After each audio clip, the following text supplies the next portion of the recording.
31শে ডিসেম্বরকে কেন্দ্র করে নানান ধরনের আলোচনা, সমালোচনা, টানটান উত্তেজনা এবং সংবিধানের কবর রচনা করা হলে সরকারের কি হবে, উপদেষ্টাদের কি হবে, তারা কি থাকতে পারবে?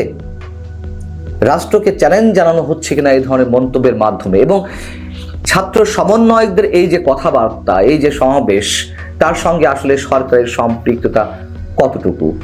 আমরা মনে করি অবশ্যই সম্পৃক্ততা আছে। ছাত্র সমন্বয়করা সংবাদ সম্মেলনের মাধ্যমে যে ঘোষণা দিয়েছে এবং তার আগে সামাজিক যোগাযোগ মাধ্যমে যে নানান ধরনের প্রচারণা চালিয়েছে, তাতে যে বক্তব্যটি আমরা পেয়েছি, তারা বলছে যে এই মুজিববাদী সংবিধানের কবর রচিত হবে। যেখান থেকে এক দফা ঘোষণা করা হয়েছিল 5 আগস্টের আগে, সেখান থেকেই মুজিববাদী সংবিধানের কবর দেয়া হবে। ভালো কথা। প্রথম কথা হচ্ছে 72-এর সংবিধান পুরোপুরি না হোক, সংবিধান তো এক্সিস্টিং রয়েছে, মুক্তিযুদ্ধের মাধ্যমে আমরা যে সংবিধানটি পেয়েছিলাম কাটাছাড়ার মাধ্যমে হলেও রয়েছে, এবং সেই সংবিধানের অধীনেই বর্তমান অন্তর্বর্তী সরকার শপথ নিয়েছে, যদিও খুব স্বাভাবিকভাবে নেওয়া হয়নি, সুপ্রিম কোর্টের রেফারেন্সের মাধ্যমে সংবিধানের আলোকেই শপথ নিয়েছে। তাহলে সংবিধান যদি এক্সিস্টিং থেকেই থাকে, সেই সংবিধানের বিরুদ্ধে যে ধরনের শব্দ উচ্চারণ করা হচ্ছে, বা সংবিধান যদি সত্যি সত্যি কবর দেওয়া হয়, তাহলে এই সরকারের বৈধতা কি থাকে? সরকারের উপদেষ্টারা কি চ্যালেঞ্জের মুখে পড়ে না? তারা কি তাদের স্বপদে বহাল থাকতে পারবেন? এবং সবচেয়ে বড় কথা হচ্ছে, তারও আগের কথা হচ্ছে, যেহেতু এই সংবিধান রয়েছে, সংবিধানকে চ্যালেঞ্জ জানানো হচ্ছে, অস্বীকার করা হচ্ছে, এটি রাষ্ট্রদ্রোহিতার মধ্যে পড়ে কিনা? খুব স্বাভাবিকভাবে আমরা বলতে পারি সংবিধানের বিরুদ্ধে কথা বলা মানেই তো রাষ্ট্রের বিরুদ্ধে কথা বলা, সেটি রাষ্ট্রদ্রোহিতার শামিল। তাহলে রাষ্ট্রদ্রোহিতার পর্যায়ে পরে এমন কোনো সমাবেশ করার অনুমতি সরকার দেয় কিভাবে? তার মানে সরকারের এক ধরনের মৌন সমর্থন ছাত্র সমন্বয়কদের প্রতি রয়েছে, এবং ছাত্র সমন্বয়করাই এই সরকার মোটামুটি পরিচালিত করছে, এটি এখন ওপেন সিক্রেট অনেক আগে থেকেই।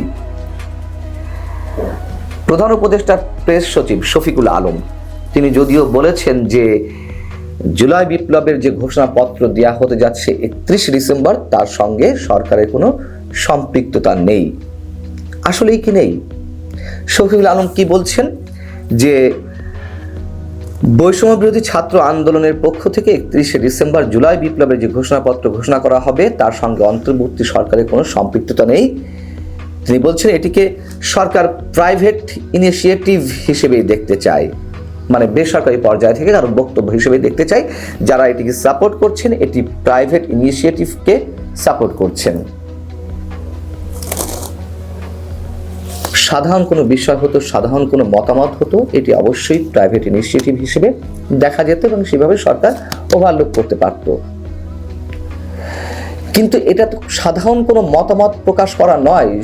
সমন্বয়করা যদি বলতেন, বা বৈষম্য বিরোধী ছাত্র আন্দোলনের নেতারা যদি বলতেন যে সংবিধান বিষয়ে তাদের নিজস্ব মতামত উপস্থাপন করা হবে, তারা কিছু সাজেশন দিতে চাই, সংবিধান রাখা হবে নাকি সংবিধান পুনর্লিখন করা হবে, সংবিধান সংশোধন করা হবে নাকি ছুঁড়ে ফেলা হবে, সেই ধরনের কোনো বক্তব্য তো তারা দেয়নি। তারা সরাসরি সংবিধান ছুঁড়ে ফেলার কথা বলে আসছে মাসের পর মাস ধরে, এবং স্পষ্ট করে বলছে যে 31 তারিখ এই সংবিধানের কবর রচনা করা হবে। এটা তো রীতিমতো রাষ্ট্রদ্রোহিতা। সেই রাষ্ট্রদ্রোহিতাকে সরকার প্রকাশ্যে বলছে যে না, এটির সঙ্গে তাদের কোনো সম্পৃক্ততা নেই। এই ধরনের কথা বলে পার পেয়ে যাওয়ার কোনো ধরনের কোনো সুযোগ নেই বলে আমরা মনে করি। ছাত্র সমন্বয়করা কি বলছেন আরো? তারা বলছেন জুলাই অভ্যুত্থান, যে গণ অভ্যুত্থানটি হয়েছে তার মধ্য দিয়ে মানুষ মুজিববাদী সংবিধানের বিপক্ষে অবস্থান নিয়েছে। 2024-এর গণ অভ্যুত্থান ঘিরে আমাদের যে গণ আকাঙ্ক্ষা তৈরি হয়েছে, 72-এর সংবিধানের বিপরীতে গিয়ে মানুষ যে রাস্তায় নেমে এসেছে এই অভ্যুত্থানে, সেটির প্রাতিষ্ঠানিক দালিলিক স্বীকৃতি ঘোষণা করার জন্য আমরা 31শে ডিসেম্বর ছাত্র জনতার উপস্থিতিতে শহীদ মিনার থেকে আমাদের প্রোক্লেমেশন অব জুলাই রেভলিউশন ঘোষণা করব। শব্দগুলো শুনতে খুবই ভালো শোনায়, এবং বারবার যে বিপ্লবের কথা বলা হয়, বিপ্লব এত ঠুনকো জিনিস নয়।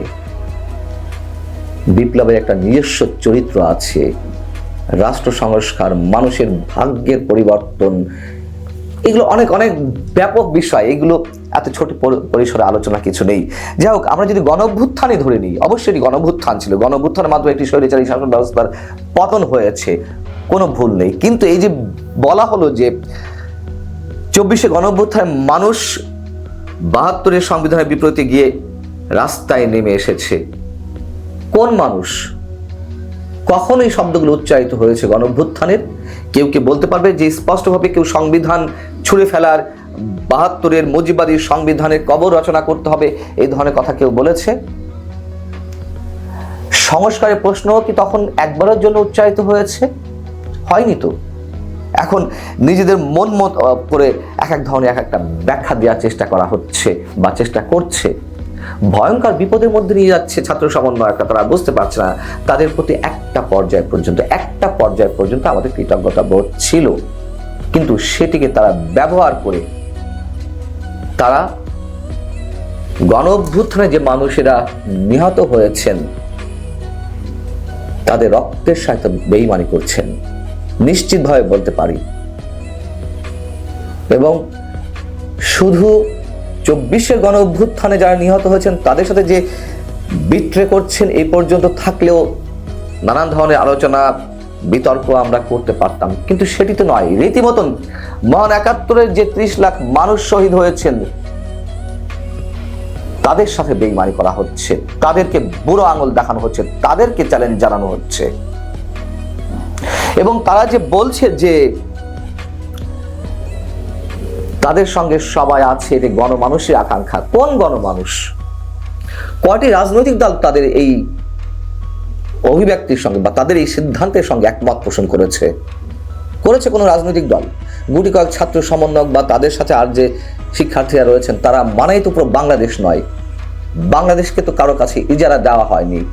যেভাবে প্রতিটি রাজনৈতিক দল এসে মনে করে যে তারা ইজারা নিয়ে নিয়েছে, এখন ক্ষমতায় যে সরকার, সেই সরকার এই ছাত্র সমন্বয়কে পরিচালিত করছে, এটি ওপেন সিক্রেট।